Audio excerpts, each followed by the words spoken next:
Amara Okafor stood on the balcony of her family's estate, her long braids adorned with gold beads glinting in the fading sunlight as they trailed down her back. The crimson bodycon dress she wore hugged her tall, graceful frame as she looked out over the lush gardens of their Lagos home. At 27, she possessed everything wealth could offer. Her father's shipping empire had made the Okafor name a symbol of affluence and influence across Nigeria. Amara, the guests are arriving, her sister Nneka announced from the doorway, dressed in a flowing yellow gown that set off her short, cropped hair. Is he here yet? Amara asked, her heartbeat quickening. Nika's face tightened just a bit. Yes, Kwame is here. I still don't understand what you see in him. Amara smiled, recalling the moment she met Kwame Mensah 6 months earlier at a community development initiative. Unlike the affluent suitors who courted her for her family's stature, Kwame was different. A gifted architect with grand ambitions and a near-empty bank account dedicated to building affordable housing for underserved communities. He sees me, Nneka, not the Okafor fortune. Nneka squeezed her hand gently. I hope you're right. The engagement party shimmered with Lagos's elite, but Amara had eyes only for Kwame. Though his suit was modest, he stood tall, confidently engaging her father's associates with his passionate ideas for sustainable urban planning. Later that evening, while they danced beneath a sky full of stars, Kwame whispered, They all think I'm marrying you for your money. Amara leaned her head against his chest. And are you? I'd marry you if you lived in a shack, he said. Though I won't lie, your father's network could do wonders for my housing projects. Our projects, she corrected. Once we're married, what's mine is yours. Her father, after initial hesitation, had grown unexpectedly supportive. He's smart, driven, and he looks at you like you're the most precious thing on earth, he'd told her. But a prenuptial agreement is not negotiable. Kwame hadn't flinched. I'm not after her money, he said firmly. I'm after her heart. Now, 3 months later, with their wedding fast approaching, Amara began to notice quiet shifts.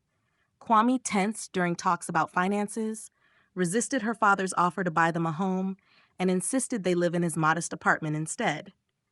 I need to build our life on my terms, he would say whenever she brought up using her trust fund. Pride, she figured. Understandable for a man used to carving his own path. The night before the wedding, Nneka pulled her aside. Are you absolutely sure about this? There's something about him, something unpredictable. You're just being overprotective, Amara said with a laugh. Tomorrow I marry the man I love. Nneka hugged her tightly. Promise me this. If you ever need anything, no matter what, you'll call me.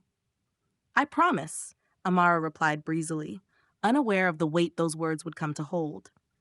As she walked down the aisle the next day in white lace, her long braids adorned with flowers, she saw nothing but love in Kwame's gaze. Her father wiped away tears as he gave her away. Nneka watched from her place, smiling, though her eyes didn't quite match. Amara felt more joy than she ever had as they exchanged vows. She didn't notice how Kwame's grip on her hand tightened ever so slightly, just enough to feel more possessive than tender, when the minister said, for richer or poorer. 3 months into their marriage, Amara sat alone in their apartment, staring at the broken pieces of her favorite vase scattered across the floor. She picked up a shard carefully, wincing as it sliced her finger. A drop of blood fell onto the spotless white tile, bright red, like the dress she'd worn the day they met. It had begun subtly. Kwame's irritation when his community housing project lost funding, the way he bristled when people hinted at how fortunate he was to have married her. His pride, she realized, was a delicate thing. When she offered to invest her own money to help, the argument flared out of control. Oh, so now I'm your charity case husband? He'd shouted before sending the vase flying from the table with a sweep of his arm. Both of them had frozen in the aftermath, stunned by the violence. He'd apologized right away, blamed it on stress, held her until she stopped shaking. The next day, he arrived with flowers and a vow that it would never happen again. But it did. Again. And again. The cycle repeated itself. Growing tension, a sudden outburst, a tearful apology, and an intense, almost desperate reconciliation. Each time, the rage became fiercer, the apologies more urgent, the moments of peace more fleeting. She touched her cheek, where a bruise had begun to blossom after their latest confrontation. He'd wanted her to ask her father for funding for his latest venture. When she'd suggested approaching a bank instead, his hand had met her face before either of them could process what was happening. "I didn't mean to," he sobbed afterward. "You know I love you. You're everything to me." Amara had believed him. She always did. She became skilled at hiding the bruises, layering on makeup, canceling plans with Nneka when concealer couldn't mask the damage. Her excuses became second nature. She'd walked into a door, slipped on the stairs, clumsy accidents. Nneka seemed to doubt more with each passing day. Between the outbursts, Kwame was everything she wanted. Thoughtful, devoted, filled with remorse. She clung to those moments, convincing herself they were his real self. The man with the cold stare and fists clenched in fury was someone else, an intruder born of stress and pressure. Today, she had finally dared to suggest therapy. "We could go together," she said gently. "It's normal. A lot of couples do." His reaction was instant and frightening. "Oh, so now I'm crazy? You want to sit in front of some stranger and tell them I'm unfit to be your husband? That the great Amara Okafor married below her status? That's not what I..." His backhand silenced her. She crumpled against the wall, the taste of blood on her tongue. But this time, something was different. As she curled in on herself, shielding her body, she saw not blind rage in his eyes, but control. He had chosen how hard to strike. He had calculated where to land the blows so they wouldn't show. After he stormed out, slamming the door behind him, Amara crawled to the bathroom. The woman in the mirror was unrecognizable. Haunted eyes, a split lip, and a soul fracturing, like the shattered vase now lying on the floor. Her phone buzzed with a message from Nneka. "Lunch tomorrow? Miss you." Amara's fingers hovered over the screen. The promise she had made on the eve of her wedding echoed in her mind. "If you ever need me, for anything, you'll call." She started typing, then paused, deleting the message. What could she possibly say? How could she reveal that the dream marriage everyone envied had become a cage of fear and silence? That she had become someone she didn't even recognize? A woman flinching at footsteps, choosing words with surgical care, living in constant dread? Instead, she typed, "Can't wait to see you." Just one more time, she would cover the bruises. Mara dabbed on another layer of foundation, flinching as her fingers brushed the tender bruise beneath her eye. Overnight, it had deepened into a dark, angry purple that even her most expensive concealer struggled to hide. She would need to wear sunglasses to lunch with Nneka. "Who are you meeting?" Kwame's voice made her jump. He stood in the doorway, arms crossed, having entered without a sound. "Just Nneka," she replied lightly, masking the tension in her voice. "Sister lunch." He remained leaning there, watching her. After last night's eruption, he'd come back bearing her favorite chocolates and tearful apologies. "I need help, Amara," he'd said, voice cracking. "The pressure's crushing me." She had comforted him as he wept, pushing aside her own pain in favor of his raw vulnerability. This morning, he'd been tender again, the version of Kwame she had fallen in love with. "Tell Nneka I said hello," he said now, the corners of his mouth lifting into a smile that didn't quite reach his eyes. "And remember, what happens in the family stays in the family." It wasn't a suggestion. Amara nodded, silently registering the warning beneath his words. At the restaurant, Nneka noticed the sunglasses instantly. "Indoors? Seriously?" "Terrible migraine," Amara offered, eyes on the menu though none of the words registered. "You've lost weight," Nneka said, her voice wary, "and you're on edge." "Just work stress," Amara replied quickly. "Kwame's projects are demanding." "You left your foundation job 3 months ago," Nneka reminded her gently. "Remember? Kwame said you should focus on helping him." Amara's cheeks flushed. The lies were starting to blur together. "Take off the sunglasses, Amara." "I told you migraine." "Now." Nneka's tone was unyielding. Slowly, Amara slid the sunglasses off. She heard her sister's sharp inhale. "That bastard," Nneka whispered. "How long has this been happening?" "It's not what you think," Amara began, instinctively slipping into the defense she'd repeated too many times. "He's under so much pressure. His investors pulled out." "Stop." Nneka reached across the table, gripping her sister's trembling hands. "This isn't your fault. None of it." That single sentence shattered something inside Amara. Tears welled up and spilled down her carefully painted face. "I love him," she whispered. "The real him. The one he used to be." "The real him is both," Nneka said quietly. "The sweet one and the violent one. Both are real." They stayed at the restaurant for hours. Amara finally poured out everything. The growing violence, her isolation, the way Kwame controlled their finances despite her wealth, his resentment of her family, and simultaneous reliance on their resources. Come home with me, Nneka urged, right now, today. Amara shook her head. I can't. He needs me. And what about what you need? Safety, peace, your dignity? When they parted, Nneka embraced her tightly. My guest room is ready. Anytime. No questions asked. Back at the apartment, Amara found Kwame waiting. His expression was dark. Where have you been? With Nneka. I told you. For 4 hours? He held up her phone.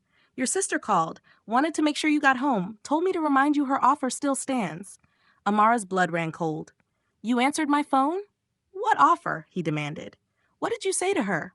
Nothing. We just talked.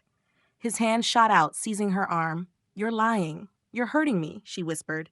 For a moment, something flickered in his eyes. Regret, maybe, but it didn't last.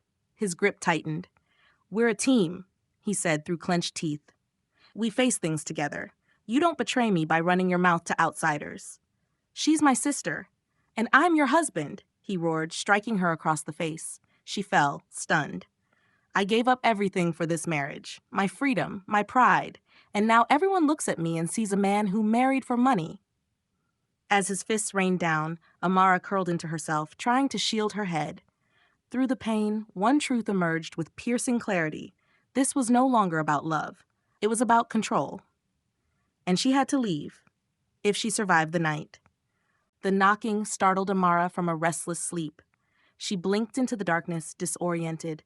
Her body throbbed with pain from the previous day's assault. Beside her, Kwame slept soundly, his face serene, like the man she had married, not the one who terrorized her. The knocking came again, louder this time. She slipped out of bed, wincing, and wrapped a robe around her bruised body. Through the peephole, she saw Nneka's anxious face. She cracked the door open. It's 2 a.m. You weren't answering your phone, Nneka said. I had a feeling. Her eyes scanned what little of Amara's face was visible. Let me in. It's not a good time. It never is. Let me in, or I start banging until the whole building wakes up. With a sigh, Amara stepped aside. Nneka entered, her expression shifting from concern to horror as the light revealed the damage, split lip, swollen cheek, dark finger marks on her throat. Oh my God, she breathed. It's not as bad as it looks, Amara said reflexively. It's exactly as bad as it looks. Nneka's voice shook with fury. Where is he? Asleep. Please don't wake him. Pack a bag, you're coming with me. Amara shook her head. I can't just leave. You can't stay. Next time he might kill you. He wouldn't. Look at yourself. Nneka pulled her toward the hallway mirror. The woman staring back was almost unrecognizable. Haunted eyes, swelling, bruises that looked like they had stories of their own. When had she become this person? When had she started believing she deserved this? If our roles were reversed, Nneka asked softly, what would you tell me? Amara closed her eyes. To run, as far and fast as I could. Then why won't you? Because I still love him, Amara whispered. The man I know he can be. Love yourself more, Nneka said fiercely. The real Kwame is both the man you love and the man who does this. You don't get one without the other. A sound from the bedroom froze them. Kwame stood in the doorway, rumpled and disoriented. What's going on? His eyes sharpened when he saw Nneka. Why are you here? I'm taking my sister home, she said, stepping in front of Amara. His expression darkened. This is her home. This is a prison, Nneka snapped. Look at what you've done to her. His face twisted. Whatever she told you, she didn't need to tell me. I can see it. Kwame turned to Amara, his tone shifting to the familiar, pleading softness. Baby, come back to bed. Your sister's blowing this out of proportion. We had a disagreement, that's all. Amara felt the old tug, the desperate hope that maybe this time he really meant it, that things would change. A disagreement? Nneka said, incredulous. Is that what you call beating your wife? Kwame's mask slipped, revealing the cold fury underneath. This is none of your business. She is my business, Nneka said calmly. Always. He stepped closer. Get out of my house. Gladly, with Amara. Another step. She's not going anywhere. No. The word escaped Amara's lips before she could stop it. Kwame narrowed his eyes. What did you say? I said no. Her voice was firmer now. I'm leaving. The hell you are. He lunged, but Nneka was already in front of her. Touch her again, she warned, and I'm calling the police. My phone's been recording since I walked in. Kwame hesitated, eyes calculating. Amara, tell your sister to leave. Now. Time seemed to pause. Amara stood on the edge of her future. One path was terrifying, uncertain, lonely, a public admission of failure. The other was familiar, even in its suffering. Then Nneka reached out, gently taking her hand. You're not alone, she whispered. You never were. Amara squeezed back, drawing strength from her sister's grip. I'm leaving with her, she said clearly. Don't try to stop me. Kwame's face twisted in rage. You think your family will take you back? A failed wife? A disgrace? They love me more than you ever did. You'll come crawling back, he spat. You're nothing without me. No, Amara said softly, I was nothing with you. Impact. 6 months later, Amara sat on Nneka's balcony, watching the sun rise over Lagos. Her long braids fluttered in the morning breeze, now adorned with beads she had crafted herself, each one a symbol of a step in her healing. The red dress she wore wasn't bodycon, but loose, flowing, comfortable, a design of her own, part of the small fashion line she'd launched. Survivor chic? Nneka had called it, only half joking. The divorce had been brutal. Kwame fought like a man desperate to keep his lifeline, his facade of the wounded husband collapsing under the weight of evidence. Her father had mobilized the family's considerable resources to ensure her protection and financial security. I should have seen through him, her father said once, holding her bandaged hand after she finally revealed everything. I failed you. We both saw what we wanted to see, she had replied. Healing hadn't been a straight path. Some days she couldn't leave bed, trapped by nightmares and invisible pain.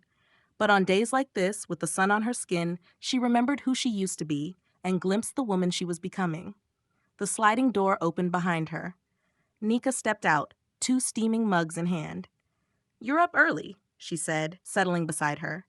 I like watching the city wake up. It reminds me every day is a new beginning. Nneka smiled. Poetic. You should use that in your workshop today. The workshop, Recognizing the Red Flags, was Amara's newest project, a support group for women facing domestic violence. With backing from her family's foundation, she had created a safe space where women could share their stories and find their way out. Nervous? Nneka asked. Terrified, Amara admitted. What do I have to offer them? My marriage didn't even last a year. You survived. You're rebuilding. That's everything. Her phone chimed. Even after all this time, her body tensed for a split second before she checked it. It was from her lawyer. Final papers signed. It's officially over. A wave of emotion swept over her. Relief, grief, and finally freedom. It's done, she said to Nneka, voice steady. Her sister squeezed her hand. How do you feel? Like I can finally stop looking over my shoulder. Later that day, at the community center, Amara sat before a circle of women. Different lives, different stories, but bound by a shared pain. Her hands trembled slightly as she adjusted her notes. My name is Amara, she began. 6 months ago, I was where many of you are now, trapped in a beautiful cage of my own making, thinking love meant enduring anything. She saw recognition in their eyes, the practiced caution, the buried hope, the isolation. I was wealthy, she said. Educated, privileged. It didn't matter. Abuse doesn't care about any of that. Its only ally is silence. A woman in the back raised her hand, tentative. But you had somewhere to go. What about those of us with nothing? That's why this space exists, Amara replied. We offer housing, legal aid, job training, whatever it takes to start again. Another woman spoke. My husband's in therapy. He says he's changing. Amara nodded, remembering the cycle too well. Only you can choose your path. But change isn't words. It's actions, over time, consistently. As the session unfolded, Amara felt something shift inside. Helping these women was helping her. Their bravery gave her more of her own. Afterward, as she packed her things, an elderly woman approached. I stayed for 40 years, she said quietly, left with just the clothes on my back. Now I've got a small business, grandchildren who visit, peace in my soul. She pressed something into Amara's hand, a small carved wooden bird. For when the cage feels like home, the woman said. So you remember, we were born to fly. That evening, back at Nneka's apartment, Amara placed the bird on the windowsill. Tomorrow, she would start looking for her own place, not her father's estate, but something wholly hers. In the window's reflection, she saw not a victim, but a survivor. The scars remained, seen and unseen, but now they were strength, not shame. Her phone rang, her father checking in like he did every evening. "How was the workshop?" he asked. "Powerful," she replied. "We're launching a business incubator for survivors, using my fashion line as the pilot." "I'm proud of you," he said simply. "Whatever you need." After they hung up, she stepped back onto the balcony, watching Lagos shift into night. Lights flickered on across the city, each one a life, a story. Nneka joined her, wrapping an arm around her shoulders. "What are you thinking about?" Amara leaned into her. "That sometimes we have to shatter completely before we can rebuild ourselves into something stronger. And more beautiful," Nneka added. Together, they watched the darkness fall, knowing that morning would return, and with it, new light.